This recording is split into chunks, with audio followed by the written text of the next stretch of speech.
Olá, eu sou o Victor Fontana e esse é o seu Destaque ABC2, o lugar da sua confiança para encontrar informação sobre ciência, fé e o diálogo entre essas duas coisas. E na edição de hoje você verá pós-graduação na ABC2, reconhecida pelo MEC. Eu tenho certeza que você vai gostar das notícias envolvendo isso. Texto sobre Jesus no período de Natal, também temos isso vindo por aí. Cândida. Temos más notícias nesse front, é bom ficar esperto. Além disso, origens do pterossauro desvendadas, biomassa e o impacto humano. E também na nossa entrevista nós trazemos Eric Araújo para falar sobre a influência social no nosso comportamento, em especial no nosso comportamento em relação à Covid-19. Não perca, fique conosco.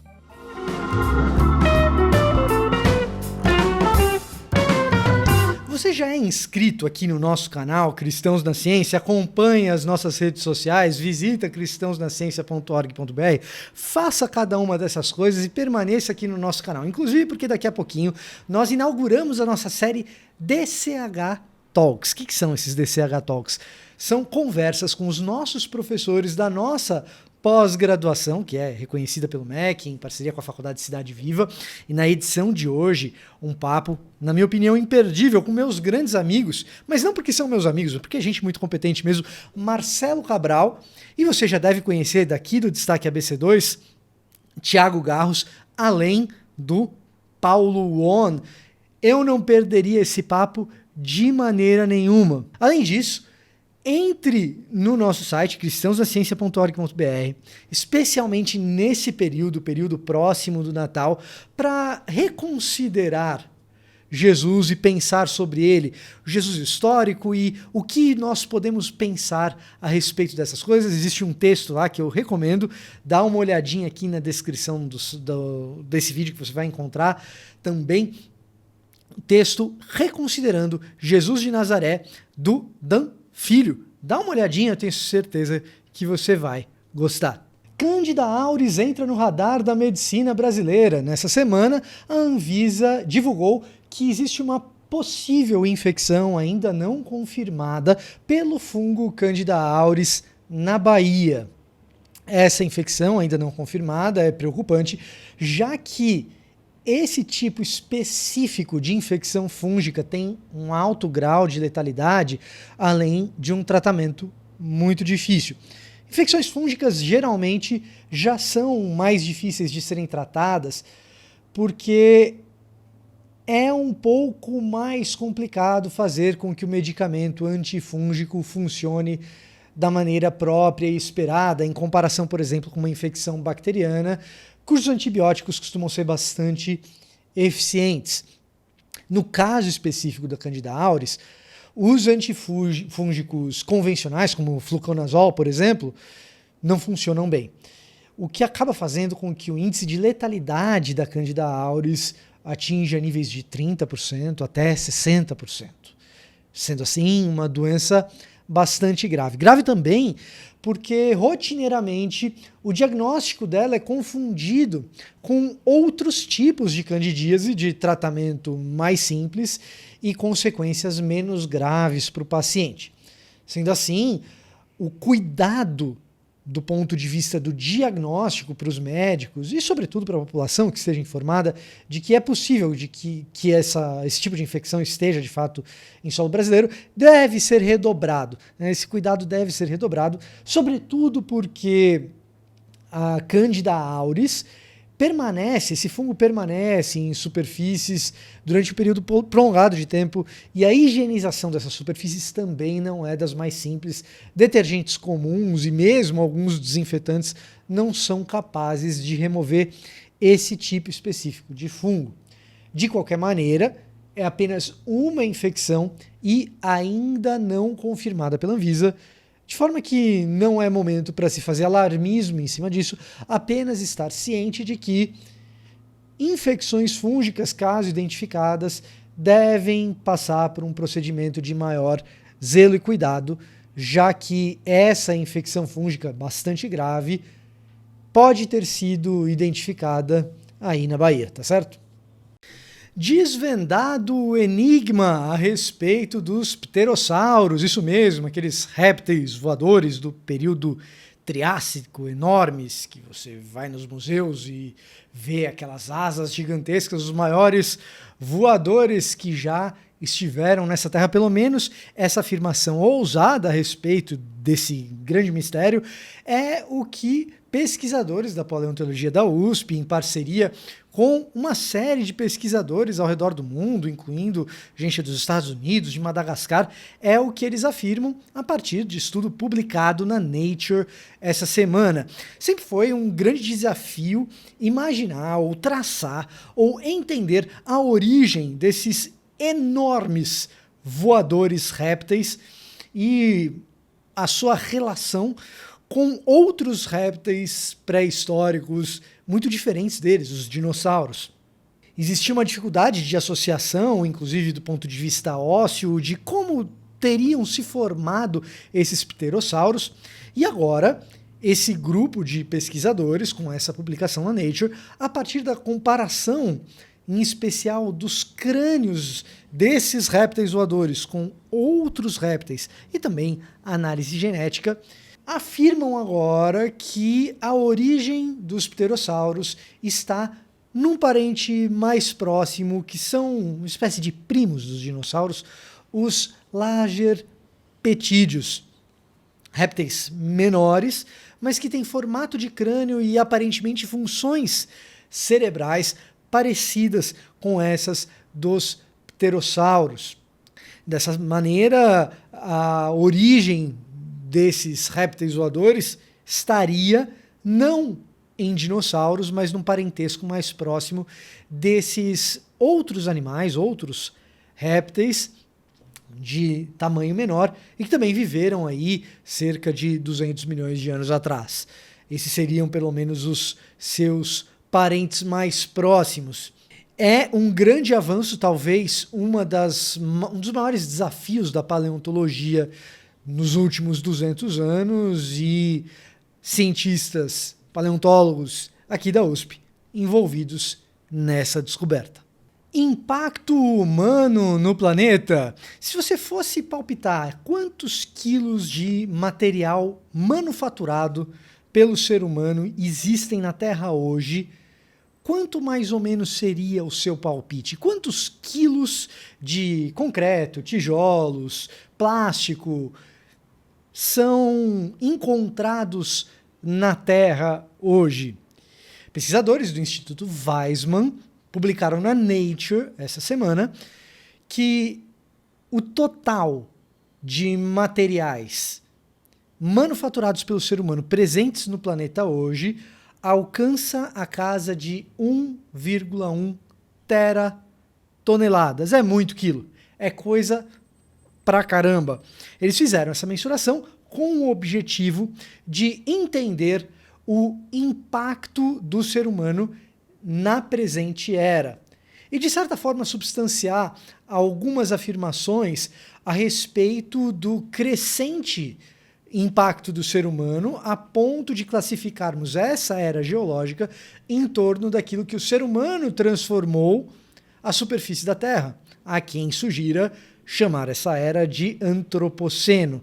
Essa sugestão ganha substância com esse estudo publicado no Nature, em especial porque essa quantia de massa, 1,1 teratoneladas, supera a biomassa total do planeta, ou seja, toda a massa de seres vivos no planeta não equivale, é inferior à quantidade de produtos manufaturados pelo ser humano em massa, medido em quilogramas. Dessa maneira, a gente consegue perceber que, de fato, não é um exagero imaginar que, ao pensarmos na superfície terrestre, existe um impacto maior hoje do ser humano do que em qualquer outra era, e o impacto do ser humano parece ser o mais relevante entre os muitos fatores que podem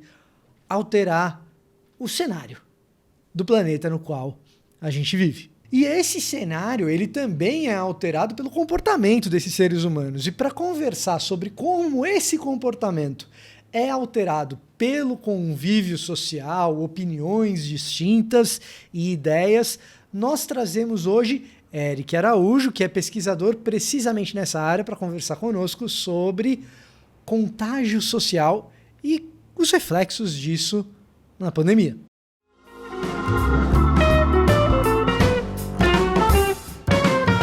Então, para conversar conosco, nós temos aqui hoje Eric Araújo, que é professor no Departamento de Ciência da Computação na Universidade Federal de Lavras, também pesquisador convidado na Universidade Livre de Amsterdã.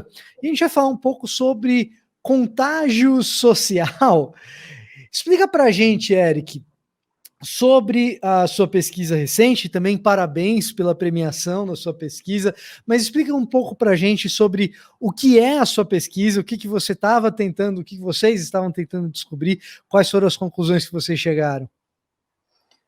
Obrigado, Vitor. Primeiramente, boa tarde, boa noite, bom dia, né? Dependendo da hora que a pessoa for assistir aí para todo mundo. Na internet a gente tem disso. Eu fico super feliz pelo convite, né? Quando o Vitor me convidou, eu gostei bastante, porque é um tema que eu adoro falar, então quando a gente gosta de falar da coisa, é bom ser convidado para poder compartilhar.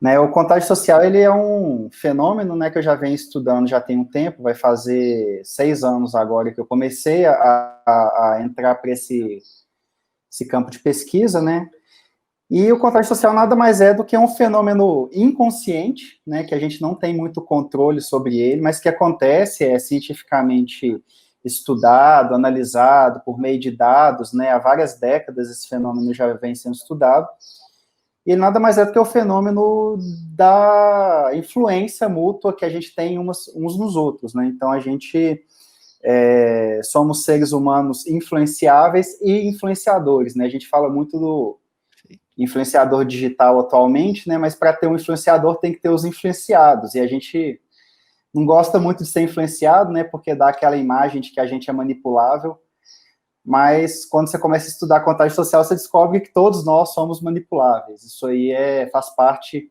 da nossa biologia, faz parte da forma como o nosso cérebro funciona, né? São mecanismos até primitivos, né, de sobrevivência que a gente tem no cérebro que ajudam a gente, que construíram ao longo do tempo esse tipo de fenômeno. E aí o que acontece é que a minha pesquisa ela acaba partindo do contágio social para tentar estudar fenômenos que acontecem na sociedade como um todo, né, e são vários trabalhos em campos diferentes que vão desde integração de refugiados numa comunidade nova, né, até o mais recente que eu fiz, mais voltado para a questão do espalhamento de opiniões sobre o protocolo, né, da distância social nessa pandemia aí da Covid. Esse trabalho é o trabalho que foi premiado recentemente, Desconectando para o Bem, que é o contágio social aplicado na influência sobre o distanciamento social, é isso? Isso, exatamente. Então, a gente desenvolveu esse trabalho, né, eu encabecei ele, mas a gente teve a participação da Marisa Ferro, do LNCC, e da Gabriele também, Gabriele Silva, que é aluna de mestrado orientada da Marisa. E esse trabalho, ele surgiu primeiro de uma inquietação minha, né, com relação à ausência de cuidado com o protocolo da Covid, nesses últimos meses que a gente vem observando aí de forma bem clara. E aí eu fiquei encucado com isso, eu já tinha um trabalho na parte de contágio social voltado para espalhamento de comportamento, de saúde também, então a área de saúde é uma área muito cara para mim também. E aí a gente desenvolveu esse trabalho. A ideia do trabalho, Vitor, é basicamente montar, né, um modelo matemático que tente descrever, né, como que as opiniões das pessoas, como que elas se espalham dentro de uma rede. Então, é importante até falar um pouquinho sobre o que é uma rede, né, porque todo mundo hoje em dia pensa que a rede social é o Facebook, é o Twitter, mas a rede social, ela já é um conceito antigo da sociologia. Então, nas ciências sociais, as pessoas já estudam redes sociais desde a década de 50, então não é uma coisa que vem antes da internet. E todos nós estamos conectados por meio de redes sociais, onde nós somos os agentes, né, as pessoas são os agentes, e as nossas relações vão definir aí para a gente como que a gente está se relacionando uns com os outros. Então, você tem relacionamentos familiares, relacionamentos de comunidade, né, seja comunidade religiosa, ou um clube que você frequenta, ou um esporte que você pratica com outras pessoas. E, além disso, você tem, né, a influência que um vai operar sobre o outro. Então, esse trabalho meu, ele parte da neurociência social, são vários estudos que eu já venho lendo há um bom tempo, e são basicamente 3 variáveis que o meu modelo matemático comporta, né, e essas 3 variáveis vão dar conta do quão aberto eu sou para expressar as minhas opiniões. Então, se eu sou uma pessoa muito aberta, que fala bastante sobre tem que tomar cuidado, tem que usar máscara, tem que passar o álcool em gel, né, se eu for uma pessoa expressiva, isso vai facilitar, né, com que outras pessoas recebam a minha influência, né. E do lado do receptor, quem é aberto para mudanças também vai ter uma facilidade maior de ser influenciável. Então, a gente sabe que as pessoas, elas variam em nível de abertura. Isso aí é medido também, né? A gente tem o Big Five, por exemplo, que é um questionário que a psicologia usa bastante. Eles têm uma dimensão que é o openness, né, que é a abertura para novas experiências, e a gente parte dessa característica dos indivíduos, né, para poder verificar o quão influenciável é a pessoa, e tem a conexão do link. Então, por exemplo, o Vitor, né, é a primeira vez que eu estou tendo contato com ele, acho que vai ser, espero, a primeira de muitas aí, né, Vitor? Mas, por exemplo, o nosso link, ele é mais fraco do que o que eu tenho com a minha esposa, por exemplo. Certo. Então, provavelmente, eu vou influenciar o Vitor e vice-versa muito menos do que a minha esposa e eu, que a gente se influencia, né? Na verdade, assim, esse tipo de estudo fora do que é rede social de internet não é nada novo, né? Mark Granovetter, a força dos laços fracos, é um negócio relativamente antigo. Aliás, esse tipo de estudo meio que originou o que é rede social digital hoje, né? Agora, essa mensuração que vocês fizeram, do ponto de vista de conclusão, em relação às interconexões e influências sobre distanciamento social, que vocês descobriram? Assim, a gente estava querendo investigar. A primeira coisa que eu quis investigar foi se a topologia da rede ela influencia no espalhamento. Então, a gente tem, você falou aí do poder dos laços fracos, né? Toda essa teoria de redes sociais, ela gerou vários tipos de topologia diferentes de rede. E, assim, uma das tarefas desse tipo de pesquisa, né, da parte básica dela, é tentar descobrir qual que é o tipo de topologia que a nossa sociedade apresenta. Então, vocês já devem ter ouvido falar aí dos graus de distanciamento, né, que todos nós estamos ligados a alguém no mundo, por no máximo, aí alguns falam que é 4, 5, 6 graus, e isso tudo, né, acaba gerando modelos matemáticos para você construir a rede, que é um composto de nós e arestas, e esses nós, eles vão ter graus diferentes, ou seja, cada nó vai estar linkado a um número de pessoas, e esse número de pessoas com os quais os nós estão ligados vai definir também o desenho da rede, e, consequentemente, qualquer fenômeno que você estude em cima disso vai refletir ali. Então, a primeira coisa que a gente quis saber é se essa topologia, né, se ela influenciava no aceleramento ou na redução da velocidade do espalhamento de opiniões. Então, a gente montou, né, várias redes com 10 mil nós, e aí essas redes, elas se diferenciavam na topologia. E a topologia não deu muito para a gente, assim, uma ideia de diferença, não. Né? E aí depois a gente quis investigar, além da topologia, né, se o nosso modelo, ele dava conta de descrever, por exemplo, algumas intervenções que você pode fazer na rede. Aí o que é intervenção? Né? Intervenção é uma ação externa, né, igual a ação do Espírito Santo, né? Então, é uma ação externa que invade a rede e compele aquele agente ali a assumir uma posição fixa. Então, o que é isso? Né? A gente pegou 10% dos nós da nossa rede e a gente falou assim, não, esses 10% de nós aqui, a gente vai converter eles a pessoas que acreditam piamente que o distanciamento social ele tem que ser respeitado. E aí, né, na hora de escolher esses 10%, claro a gente usa uma abordagem estocástica, né, aleatória, então a gente rodou centenas de vezes o mesmo modelo para poder gerar uma média, e aí cada vez que ele rodava, ele escolhia um conjunto diferente de nós, para a gente poder chegar numa análise estatística adequada. E aí, na hora que a gente fez isso, né, a gente descobriu que se a gente escolher os nós de acordo com algumas variáveis, então, por exemplo, você pode escolher as pessoas que têm uma situação sócio-vulnerável mais frágil, você pode escolher só os homens, você pode escolher só as mulheres, você pode escolher só os adultos, só os idosos. E aí a gente escolheu, né, para definir quem que a gente ia pegar na rede, os nós que tivessem variáveis, né, o graus de centralidade mais adequados. E aí tem um grau de centralidade, que é o betweenness, né, que seria uma centralidade de quem está mais no centro, né, seria uma variável que considera aqueles nós pelos quais os caminhos de uma pessoa para outra passam por eles com mais frequência. E aí foi interessante, porque a gente descobriu que atuando em cima de 10% da rede, a gente conseguia mais de 700% de incentivo à adesão aos protocolos de distanciamento social. Não sei se ficou muito complexo, mas a ideia basicamente é essa. É um pouco complexo, mas assim, quando você fala 700%, aumento de adesão em 700%, na prática isso quer dizer o quê? Tá, então vamos lá. Isso é boa pergunta, porque eu pulei essa parte mesmo. Cada agente, né, cada agente da nossa rede, ele simula uma pessoa. E aí, como cada pessoa tem suas características individuais, esses agentes também vão ter as características. Uma delas é idade, né, uma outra é gênero, e a variável mais importante que a gente estuda aí seria a opinião da pessoa com relação ao distanciamento social. Então, a gente coloca essa variável de 0 a 1.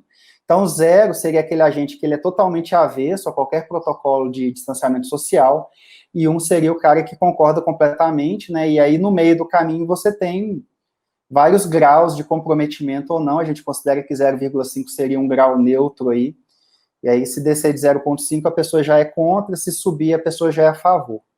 Tá. Então, quando a gente aplica a intervenção, o que a gente está fazendo é o seguinte, a gente está cravando a variável daquele agente em 1, né, e aí aquela pessoa não pode mudar a opinião dela também, a gente não deixa aquele nó ser influenciado pelos outros ao longo da simulação. Desculpa, pode... Não, pode continuar, pode continuar. Não, aí, assim, a última parte, né, dessa análise nossa, e foi, inclusive, assim, o que deu uma diferença dos outros modelos que eu vinha construindo há um tempo, foi o fato da gente incluir no nosso modelo matemático o fator das agências públicas de saúde. Então, a gente incluiu uma variável também, porque a gente vive em sociedade, né, e o alcance que a sociedade tem na gente, ele é limitado.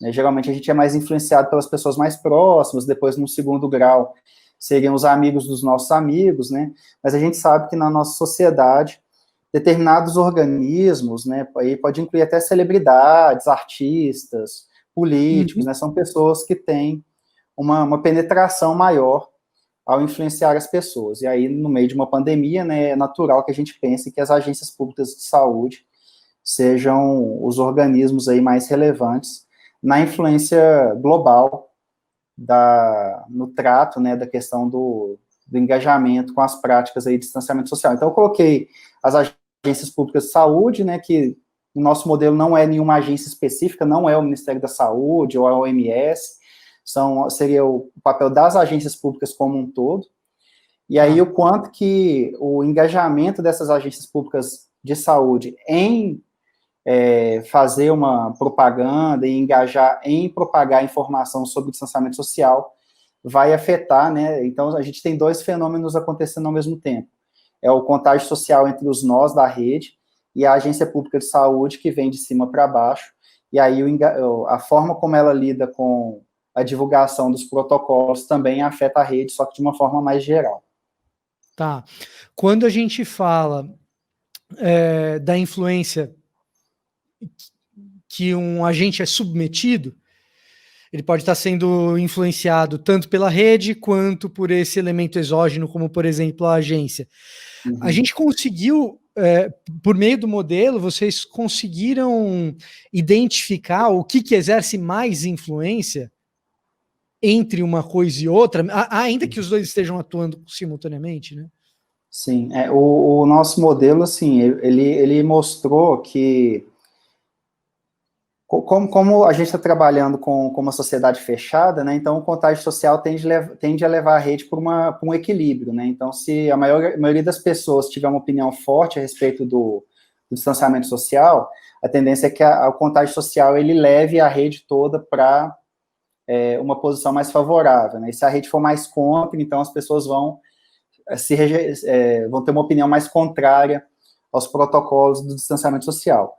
O que a gente viu é que as agências públicas de saúde, elas desempenham um papel, assim, primordial, porque nesse espiral aí de subir e descer a respeito das opiniões, é o agente exógeno que tem uma capacidade maior de influência, porque, como eu disse no começo da nossa conversa, né, esse contágio social, ele é algo até inconsciente, ele não é algo que, muitas das vezes, a gente está fazendo, assim, intencionalmente, tá? Tá. Algumas pessoas fazem intencionalmente, mas a maioria das pessoas influencia e é influenciada, assim, de maneira totalmente inconsciente.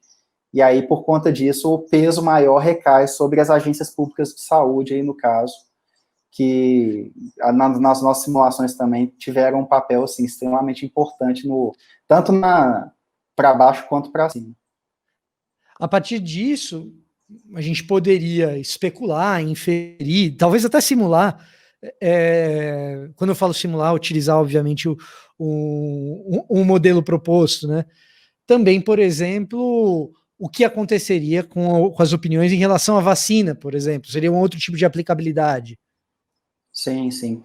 Esse modelo, ele é interessante porque eu comecei a trabalhar com ele em 2014. Então, esse modelo, inicialmente, só para dar um histórico aí, ele era um modelo de contágio de sentimento. Então, a equipe que criou esse modelo no início, eles criaram um modelo para fazer contágio de emoções, né? Então, contágio de raiva.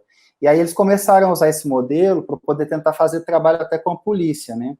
Então, a ideia era, por exemplo, você tem uma manifestação, por exemplo. Como que você detecta, né, que a revolta daquela manifestação, por exemplo, ela vai se desenvolver para uma atuação mais violenta, por exemplo, né, como depredação e essas coisas.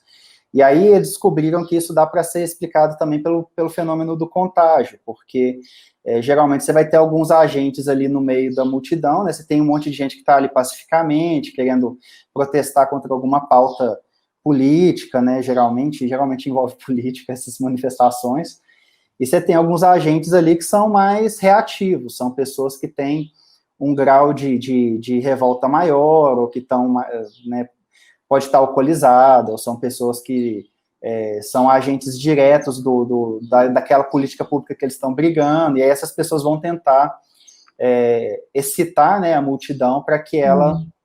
Então, esse modelo ele foi criado dentro desse contexto, a princípio. E aí, durante o meu trabalho no doutorado, eu falei assim, cara, esse modelo dá para aplicar em comportamento também. Que então, eu coisa... comecei...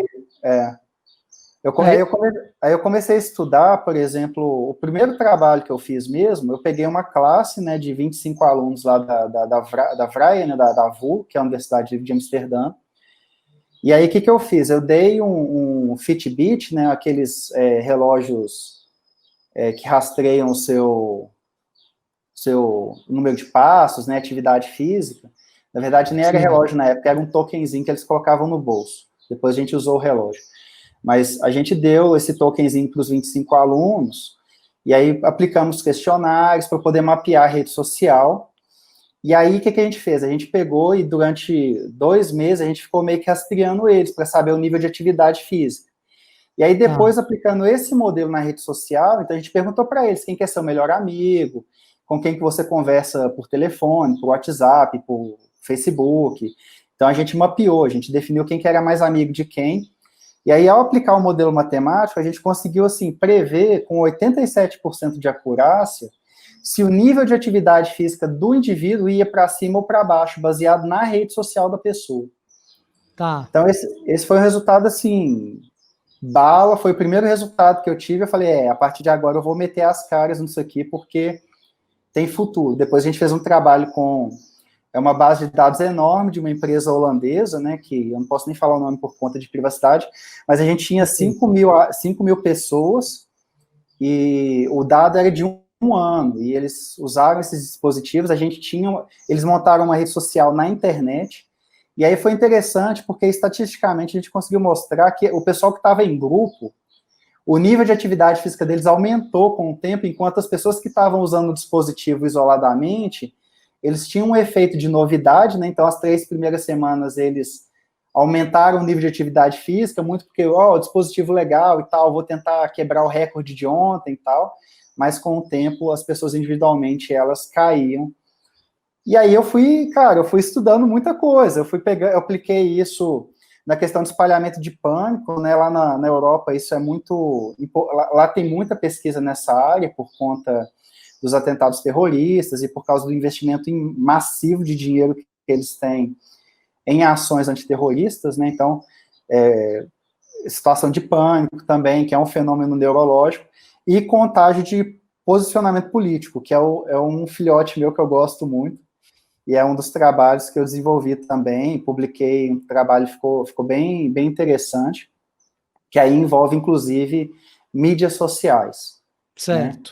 Né? Que eu acho que é esse ponto específico, Eric, ao mesmo tempo a mina de ouro, financeiramente, eu imagino que tenha muita gente que tem interesse nesse tipo de trabalho, por razões óbvias, e a curiosidade de muita gente também, né? O que atiça o nosso a nossa curiosidade é saber, tá bom, tudo bem. Como que as pessoas acabam mudando de opinião, ou sendo influenciados, ou gradualmente sendo levadas a lugares novos do ponto de vista ideológico, por meio do contágio social. Que na prática a gente vê isso acontecendo. O difícil é mensurar, que é o que você está fazendo. O desafio, porque a gente tem essa área de computação cognitiva, né, que é uma área até recente agora, que tenta meio que ligar as coisas e aproveitar um pouquinho do que o pessoal da neurociência está descobrindo para poder tentar até quantificar essas informações, né, mas algumas informações elas são impossíveis de quantificar. Né, primeiro porque você tem que construir experimentos muito invasivos. Então, por exemplo, se eu quiser saber a oscilação de humor das pessoas por conta dos noticiários, né, digamos, esse é um fenômeno extremamente importante de ser avaliado, né, o quanto que a mídia influencia, por exemplo, o nível de depressão da população hoje em dia. É um estudo que, assim, tem implicações até financeiras, porque isso vai afetar o sistema público de saúde, mas você teria que medir, né, o humor da pessoa, sei lá, de meia em meia hora, de uma em uma hora, como que você faz isso, como que você cria adesão para esse tipo de experimento. São desafios que eu tô encarando. É uma área interessantíssima, tem muita coisa sendo feita, mas tem muita coisa para fazer ainda. Né? E como ela é multidisciplinar, acaba que ela fica mais interessante, porque não é só a sua expertise que conta, você precisa de ter colaboração com outros pesquisadores de áreas diferentes, e isso gera, né, uma comunidade, assim, extremamente interessante de trabalhar, de desenvolver o conhecimento. Você tem análise de pessoas diferentes, que vêm com backgrounds diferentes, né, então isso tudo é muito animador. Isso é mais para incentivar a galera que quiser investir nessa área aí, assim, vai porque é gratificante, né, da perspectiva, assim, para quem tem aquela coceirinha intelectual que gosta de aprender, é fantástico. A gente teve um episódio, Eric, uma edição do Destaque, acredito eu, que um pouco mais de 2 meses atrás, especificamente sobre modelos matemáticos, como que os modelos são produzidos, né? E uma das coisas que é curiosa, assim, que às vezes, primeiro que tem muita gente que não sabe exatamente o que são os modelos, então eu até recomendo que, para quem não está conseguindo imaginar o que é o tal do modelo, a nossa entrevista elucida bastante isso daí. E outra coisa que algumas pessoas que estão familiarizadas com modelos estatísticos e matemáticos às vezes imaginam, é que só quem está envolvido nesse tipo de coisa é o matemático ou o estatístico ou a pessoa que está pensando em como as funções matemáticas funcionam, o que não é verdade, porque para trabalhar bem com um nível de acurácia a partir de muitas variáveis, você precisa falar com quem entende daquelas variáveis específicas que muitas vezes está fora das disciplinas da matemática, da estatística ou da física, ou que estão habituados a montar as funções, né? Isso é interessante você ter colocado, porque, assim, existia um ceticismo até mesmo dentro da ciência com relação aos modelos, né? E com esse crescimento do Big Data e da área de aprendizagem de máquina, como a gente tem muito dado hoje, né, as pessoas até questionam qualquer tipo de pesquisa que você não tem os dados, por exemplo, para poder referendar aquela argumentação que você está fazendo. O problema é que, assim, a gente não tem dado de tudo e determinados dados, eles são extremamente inacessíveis. Né? Por exemplo, você Ou quer fazer uma... sensíveis, né? Ou Ou sensíveis. sensíveis. Isso, você quer fazer uma pesquisa na área de religião, cara. Como é que você vai medir o nível de fé da pessoa? Como é que você vai medir o nível de espiritualidade, o grau de comprometimento com disciplina espiritual, né? Tipo assim, trazendo até a religião para essa área de modelagem, né? Então, né, a gente se espelha, né, seria o termo correto em português aí, a gente se espelha nos especialistas da área. Então, eu jamais ousaria fazer um modelo matemático se ele não fosse referendado, por exemplo, né, por um especialista de ciências da religião, ou um sociologista que estuda fenômenos religiosos, que vai olhar para aquele modelo meu e vai falar assim, isso aqui faz sentido, ou isso aqui não faz sentido nenhum. Né, ou essa variável aqui está incompleta, ou você está superestimando essa variável e subestimando outra. E eu subestimando outra, né? Então, por isso que o trabalho tem que ser multidisciplinar, né? A gente tem que unir diferentes expertises, né, diferentes habilidades, para que o trabalho também ele não caia em descrédito, porque é muito fácil também, né? Ainda mais hoje em dia com toda essa suspeita em cima da ciência aí. Você sabe, Eric, que tem algumas coisas muito interessantes, porque, num certo sentido, a gente está lidando com um conhecimento básico que é muito rudimentar, a ideia de que pessoas influenciam outras pessoas. A gente sabe disso. Até instintivamente a gente sabe disso. Uhum. Agora, quantificar é um problema e medir causas e efeitos, quanto que uma coisa é causa e quanto que a outra coisa é menos causa, isso é muito complexo.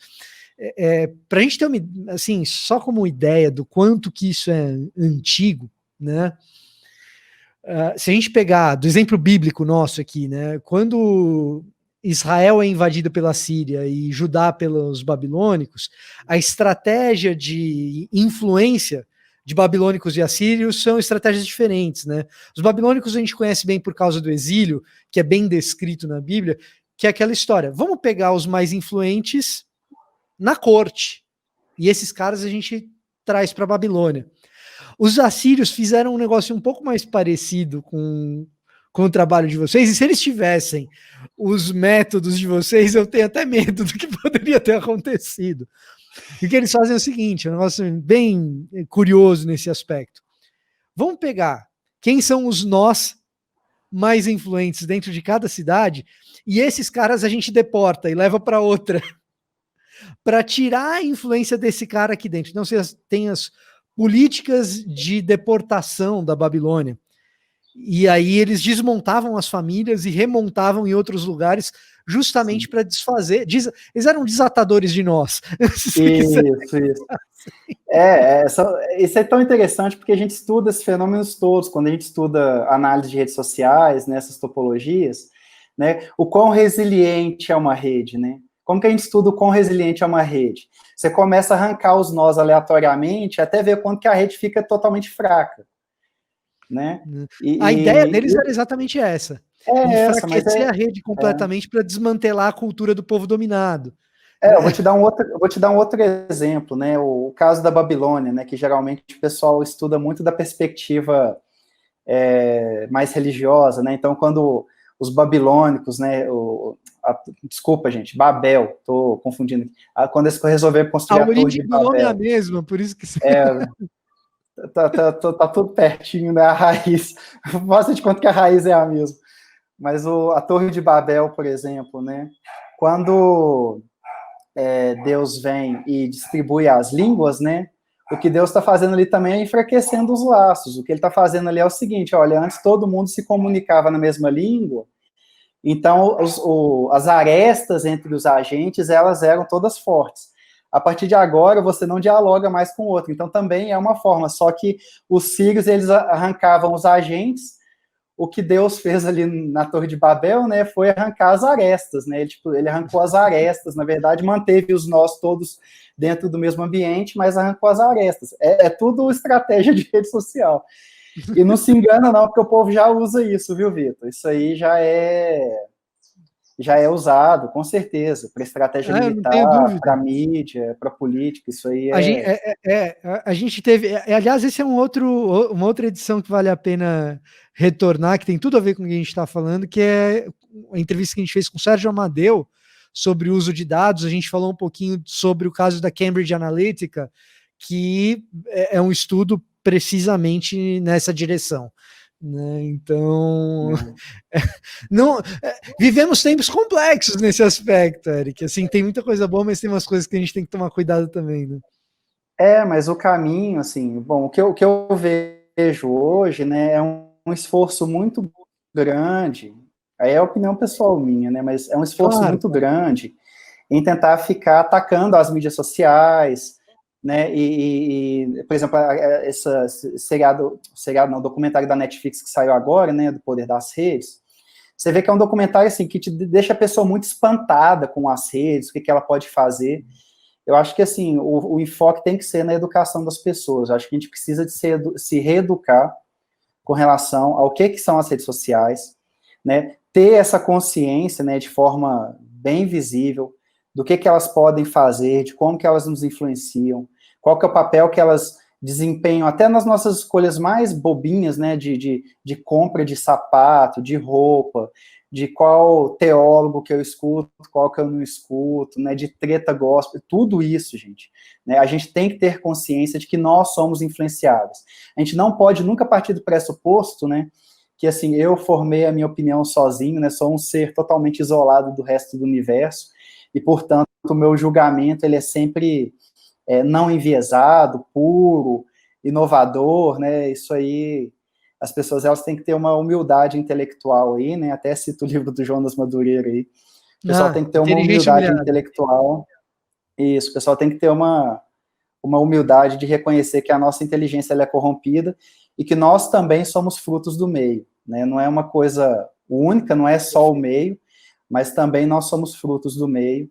E isso define quem que a igreja vai ser, quem que a sociedade brasileira vai ser, né, como que a televisão vai se desenvolver, o rádio, o esporte, a saúde, tudo. Né? Só que hoje a gente tem uma noção maior. O quanto a própria igreja pode ser um agente exógeno, como são as agências públicas, num exemplo como esse que você mencionou, né? Exatamente. Até me questionaram se eu não tinha colocado a religião como uma variável do modelo, né? E eu estou desenvolvendo uma que tem a religião. Porque o que a gente tem observado, né, no Brasil é que as lideranças religiosas, elas têm um papel importante também nos processos de convencimento da população. Né? Então, não é coisa nova, a gente não está estudando nada novo, não está reinventando a roda, mas a gente sabe que os líderes religiosos, eles são bem ouvidos. Existem pesquisas, eu não lembro de cabeça, mas tem uma pesquisa que mostra que a sociedade brasileira confia mais nas instituições religiosas do que nas próprias instituições governamentais, né? Então, o que não é de se surpreender. Não é. Né? Mas a gente tem que começar a levar isso em consideração também. Não adianta fazer a ciência ignorando que os fatores religiosos, eles estão ali e eles estão desenvolvendo algum papel também nos processos, né? É isso.